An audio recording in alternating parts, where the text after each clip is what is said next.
ભરૂચ તાલુકાના સુકલતીર્થના નદી કિનારે રેતીલીજ વિસ્તારમાં જેસીબી ચાલક અફરોઝ અંસારીની લાશ જેસીબીના બકેટ નીચે મળી આવતા તેના ભાઈએ તેની હત્યા થઈ હોવાની વાત કહી પોલીસને જાણ કરતા પોલીસે આ અંગે ગુનો દાખલ કરી તપાસ શરૂ કરી છે।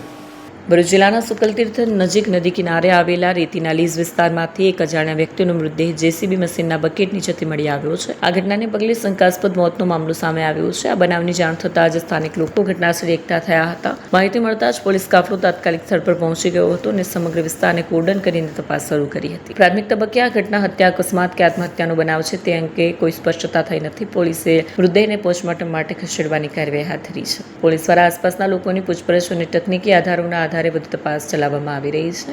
मेरा नाम वकील अंसारी है और जिसके साथ घटना वो उसका नाम अफरोज अंसारी है। वो सुखल तीर्थ में काम करता है, वो ऑपरेटर है जेसीबी मशीन का। हम लोग को जानकारी मिली 12:30 बजे तक कि ऐसा घटना हो चुका है, एक्सीडेंट हो चुका है। तो हम लोग घटना स्थल पर पहुँचे तो वहाँ पे देखे कि बकेट उसके गर्दन पे रखा हुआ है।